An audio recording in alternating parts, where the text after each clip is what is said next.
One of the scarier things about the opioid epidemic is the new people that are getting sucked into the addiction because they started off with doctor-prescribed pharmaceuticals. I can point back to the start of heroin in Navajo County. It was a Boy Scout who received his Eagle Scout Award. He was a star athlete in high school, but he injured his knee playing football. As a result of that injury and the subsequent surgeries, they prescribed pain medications to him, and he became addicted to those pain medications. And even after the doctor stopped prescribing them, his addiction needed it. So he sought out a dealer in the community who was selling those pain medications. But those pain medications were expensive. And he said, hey, I got some white heroin. It's powder, it's nice, you can snort it, you can smoke it, whatever you want. Here, try some. And it was so much cheaper, had as good or better of a high than the pain meds, that's what he moved to. And because he liked it so much to help support his habit, he started dealing it here. A whole new generation of people coming into addiction who didn't plan on using drugs for recreational purposes, but for medical purposes were using drugs as prescribed by their healthcare provider, but found their bodies just craved it, needed it, and they had to find it outside of that. It doesn't matter if you're in an urban area, suburban area, rural area, because the opioid epidemic has hit so many people from a multitude of causes that no place is immune to it. It's just everywhere. Behavioral health as a whole, be it mental health issues or substance use issues, those are the two primary drivers of criminal activity, not just in Navajo County, but across this country. They're the people who just revolve in and out of the criminal justice system. If they're having a mental health issue, they may be going to the local Circle K to steal alcohol to self-medicate. Or they may be a substance use and they're still stealing stuff in order to be able to buy their drug of choice. So it's a major driver of the crime. So it takes the major focus. And the major focus I would like to focus on are the serious crimes, or rapes, or homicides, or crimes against children. But this takes up the majority of the time, and it's causing a reevaluation of how we look and deal with people who come into the criminal justice system. Those with behavioral health issues, they wear away at the quality of life in our community, but they're truly not a threat and a harm to our physical well-being. But if we just cycle them through, they don't get any help. They're going to be back because we haven't addressed the root cause of their conduct. So we've been changing in Navajo County, and it's pretty much across the country too, how we deal with it. We need to get them treatment. Unfortunately, from the 80s, the behavioral health system was gutted from funding and how they provided services.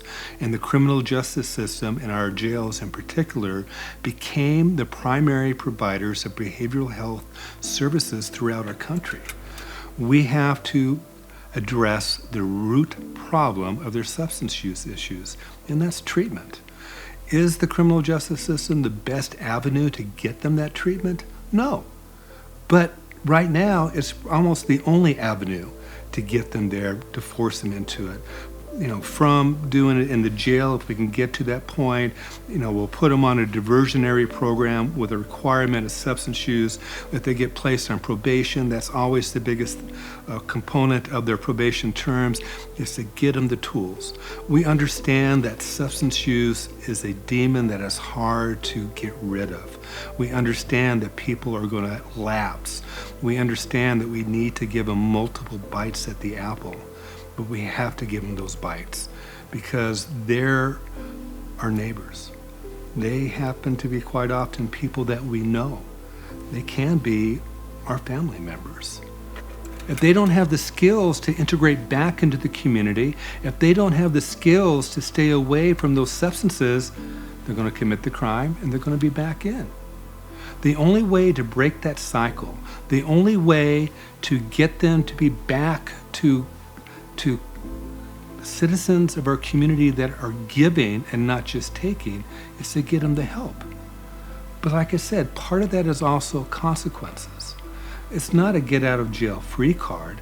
It's you have consequences for what you did. Actually, drug court is the last chance. We actually give them more bites at the apple to begin with.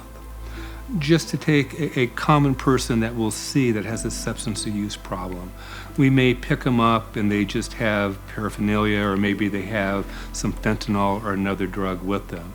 If it's their first time in the system and we see that they have a substance use, we'll often give them a diversion. They'll have 12 months, they'll go into one of our behavioral health providers. They'll do a screening to see what the level of issue they have with substance use. They'll be put in a treatment program, and they'll have 12 months to try to get their act together.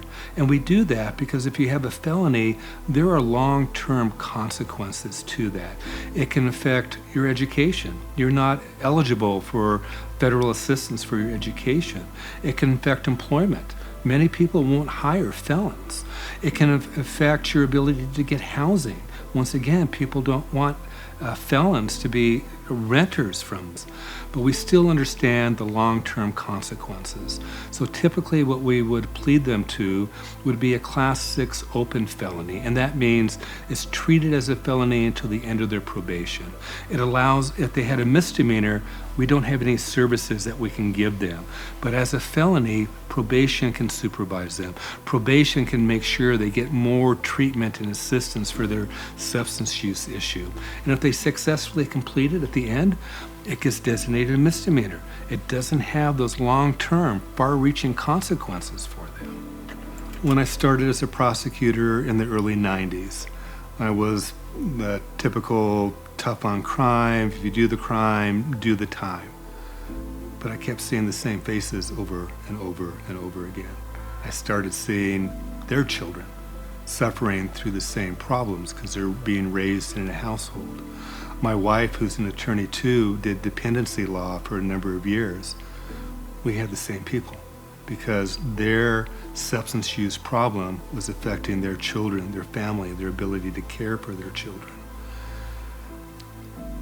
I knew we had to try something different.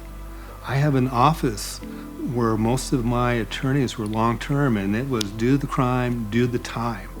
And it took a while for them to understand that maybe we're the ones that need to change to help them change. And I won't say it was easy.